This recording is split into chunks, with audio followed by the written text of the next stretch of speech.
Si Vice Ganda binatikos ng mismong mga supporters niya dahil sa pag-endorso kay Abalos. Aba, si Abalos mukhang kinakabahan ata kung sino-sino na lang nag-i-endorso sa kanya.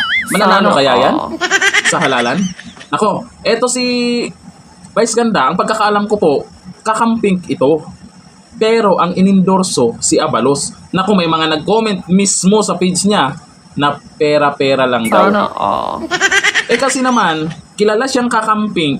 Bakit yung mga kakamping senatorial candidates ay hindi niya na-endorso? Na-endorso ba niya?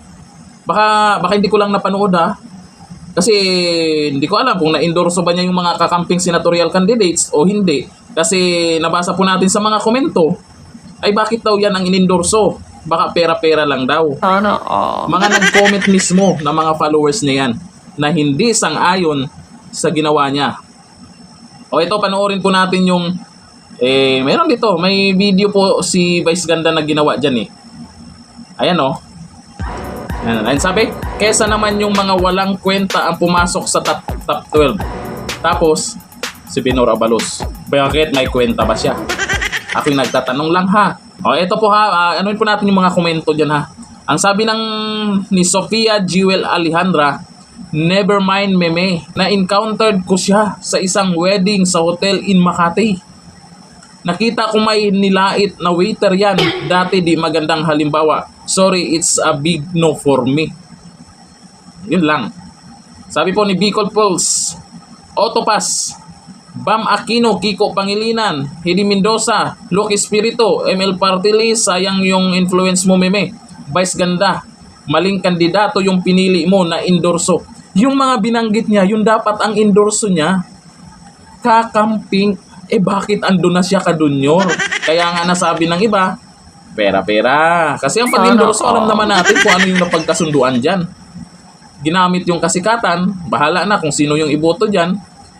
Sabi ni BDRM, pera lang naman. Ito na. Pera lang naman habol mo dyan, meme. Pero kasi kahit mangurakot yan, may pera ka naman.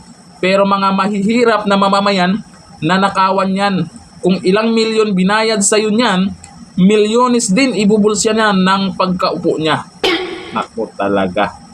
Ito, Angel Cools, meme, love kita pero ayaw ko niya. Marami pong nagsasabi na ayaw dyan sa, kung masilip niyo po yung video na ginawa ni Vice Ganda sa kanya mismong sa kanya mismong Facebook page, yung video na yan in-upload niya. Yun na nga lang, maraming ayaw.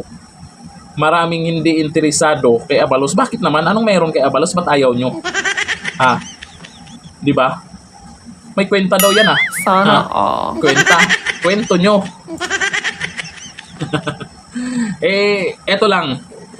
Nasa alyansa naman yan. Malakas naman yung alyansa, di ba? Sabi ni Dunyor, 12-0 nga Malakas naman, di ba? Kasi, siyempre, pag tuwing rally nila, napapansin nyo, ang dami talagang tao. Aminado ako. Ang daming tao na pumunta sa rally nila. Pero ang tanong, iboboto ba sila? Baka naman, meron silang pinuntahan dyan. Baka naman yung pumunta sa rally nila may ibang dahilan. Ano kaya? Comment tayo dyan.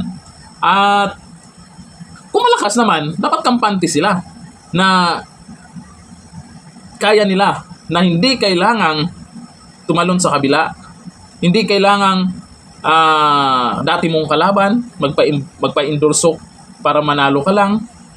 Di ba? Alam naman natin ang magkatapat po dati sa pagkapangulo si Dunyor at sa kakamping. Di ba? Unit team, kakamping. Yan talaga yung nagtapatan dati. Tapos ngayon, wala na. Nagbago ng taktika. Bakit ba? Kung malakas naman yung alyansa, go na. Dapat tiwala kayo sa mga malakas si Dunyor, di ba? Sapat na para mag 12-0, di ba?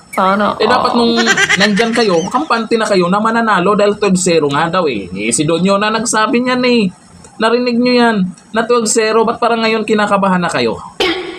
Dahil ba ang PDP laban candidates gumagapang na paakyat?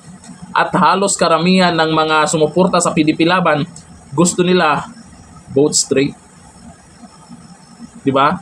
Malaki ang impact nun na kayo ay kalat-kalat na. Iba-iba na yung mga nag-endorso sa inyo. Tapos nabawasan pa. Aba, nagkagulo-gulo na.